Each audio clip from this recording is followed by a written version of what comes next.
Bonjour à tous, nous nous retrouvons pour un nouveau CDR L'Actu concernant les marchés agricoles.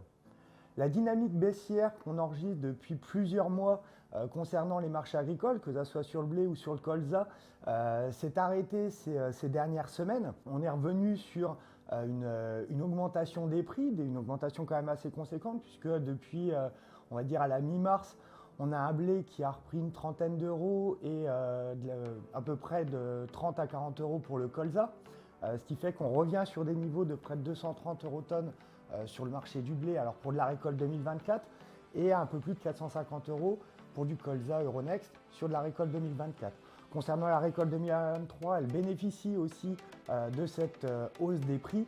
Par contre, pour la majorité d'entre vous, la commercialisation est finie et c'est vrai qu'on arrive vraiment maintenant sur la fin de campagne, donc on en parle déjà beaucoup moins. C'est plutôt cette nouvelle campagne récolte 2024 qui tire les prix. Alors, qu'est-ce qu'il y a eu de nouveau finalement? Pas grand-chose. Dans les médias, dans les informations, on en a beaucoup parlé et j'en ai parlé aussi pendant plusieurs mois, comme quoi qu'il y avait un contexte fondamental qui était lourd, beaucoup de blé sur la scène internationale, notamment qui proviennent de Russie, qui proviennent d'Ukraine. Des blés français qui n'étaient pas compétitifs, ils ne le sont toujours pas d'ailleurs, même si on a une légère baisse de l'euro-dollar. Par contre, on arrive dans cette nouvelle dynamique, plusieurs éléments qui ont amené les cours à augmenter. La première, c'est qu'on est au mois d'avril, là maintenant fin avril, on rentre dans cette fameuse période annuelle du weather market. Donc c'est vrai que les pluies incessantes sur l'Europe de l'Ouest a inquiété les opérateurs. Quand on voit les notations de blé faites par France Agrimaire, on est sur des niveaux beaucoup plus faibles que d'habitude. Ces derniers temps aussi, on a eu les températures froides qui peuvent faire craindre sur des gels, alors pas des gels d'épis, mais bloquer la méiose qui pourrait réduire les rendements. On a aussi une tendance plutôt sec en Russie. Bien sûr, tout ça, ça reste que des inquiétudes, mais en tout cas, ça crée une augmentation et une amélioration des prix. Donc on est plutôt sur quelque chose de ponctuel. Et puis aussi une situation géopolitique qui se tend de nouveau avec des frappes de la Russie sur les ports ukrainiens qui se fait un peu plus fort que sur les derniers mois. Les tensions au Moyen-Orient, voilà, c'est énormément d'éléments d'inquiétude donc qui permettent de soutenir les prix. On est graphiquement sur une cassure de la tendance baissière qu'on a enregistrée depuis ces derniers mois. Par contre, de là à dire qu'on est revenu sur une tendance haussière, c'est vraiment très prématuré puisqu'on est quand même dans ce contexte lourd en termes d'offres disponibles sur le marché. Donc c'est vrai qu'il faut quand même faire très attention parce que c'est vrai qu'au niveau français, on sait que si je prends le blé, on sait qu'on a une baisse de surface qui est quand même assez conséquente par rapport à l'année dernière et par rapport aux surfaces qu'on peut avoir habituellement de par les pluies de l'automne dernier. On voit globalement des états des blés qui ne sont pas bons par rapport à d'habitude également, mais c'est vrai que le marché français, on va peut-être être en baisse de 3, 4, 5, 6, allez, peut-être 7 millions de tonnes de moins que par rapport à d'habitude. On n'empêche que la France a des stocks records, des stocks de fin de campagne qui sont records. Et la France, finalement, 7 millions de tonnes sur le marché mondial, ça représente que très peu. Donc ce qui va être important à regarder, ça va être surtout ce qui se passe sur les grands producteurs, notamment la Russie, l'Ukraine, les États-Unis également, puisque s'ils font une bonne récolte, ça amènera derrière à avoir des prix qui pourraient de nouveau baisser de par cette situation-là. Ce qu'il faut garder en tête, c'est qu'on est sur des éléments d'inquiétude qui permettent de faire augmenter le marché, ça crée des opportunités.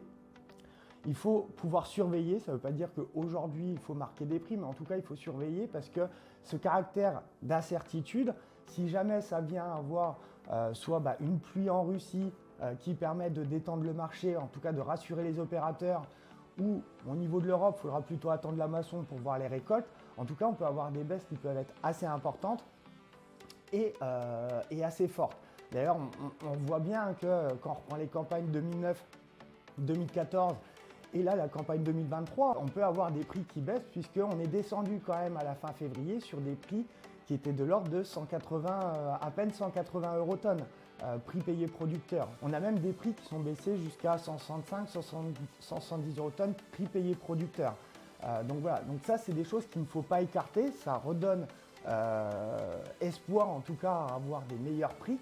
Mais en tout cas, il faut rester vigilant et dans ce contexte-là, c'est sécuriser son revenu. on en a déjà pas parlé beaucoup de fois, hein, c'est les prix de seuil. Il faut rester quand même axé sur ce point-là. Et après aussi, en termes d'outils, hein, c'est les options, puisque les options, moyennant une prime, bien sûr, elles permettent de sécuriser un revenu, pouvoir profiter d'une augmentation, parce qu'on l'a bel et bien vu entre 2021 et 2022, il peut y avoir des éléments, tant de baisse de production que des éléments géopolitiques qui font augmenter le prix. Et si on veut éviter d'avoir un manque à gagner par rapport à ça, même si on a sécurisé son revenu, la prise d'option est quand même l'un des outils les plus intéressants. Ça, c'est sur la campagne 2024. La campagne 2023, comme je l'ai dit, aujourd'hui, on est plutôt sur la fin. Pour beaucoup d'entre vous, vous l'avez déjà terminé d'ailleurs. Et aujourd'hui, on commence aussi à avoir la question de la récolte 2025. Pourquoi la récolte 2025? Alors, les questions ne sont pas tant sur le prix de vente, elles sont surtout sur, on commence à avoir des prix de solutions azotées qui sont proposés pour la prochaine campagne, prix qui tournent aujourd'hui autour de 250 € tonne. Donc c'est vrai que quand on vient de 300, 350 l'année dernière, 500, 550, voire 800 l'année d'avant, c'est vrai que ça pose question. Donc là, au niveau de cette réflexion-là, il faut toujours garder la réflexion marge brute. Ça veut dire que pour un prix d'azote à 250 € tonne, ce qui par rapport à l'historique, on revient quand même sur des prix, je dirais, plus cohérents par rapport à ce qu'on a connu, et ben derrière, aujourd'hui, on a quand même déjà des prix qui sont proposés pour la vente, pour de la récolte 2025. Si je prends le blé, par exemple, on a des prix livrés moisson récolte 2025 qui sont proposés aux alentours de 195 € tonne.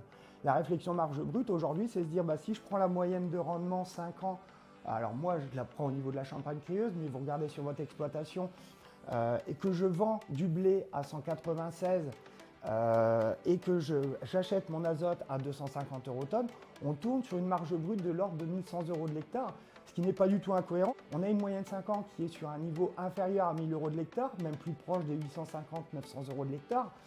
Donc globalement, c'est sécurisé déjà en achetant de l'azote à 250 et en se protégeant, en commençant à vendre. Alors c'est très tôt, hein, on n'a pas encore fait la récolte 2024, mais en engageant quelques volumes, ça permet de sécuriser déjà une partie de sa marge brute. Maintenant, concernant le colza, parce que j'en ai peu parlé, au niveau du colza, on est sur cette même dynamique, hein, les fondamentaux n'ont pas changé. On est sur un effet aussi fin de campagne, puisqu'on a de moins en moins de disponibilité. Hein, c'est plutôt faire rentrer encore un peu de colza ukrainien ou du canola australien. On a eu le pétrole, de par les tensions géopolitiques au Moyen-Orient qui se sont mises en place, qui a fortement augmenté et qui a soutenu le prix du colza.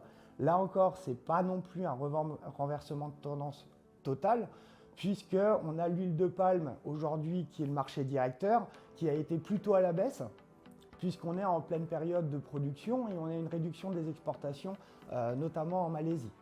Donc on est exactement dans la même dynamique, hein, que ce que j'expliquais sur le blé, même si c'est d'autres éléments qu'on peut avoir de manière factuelle.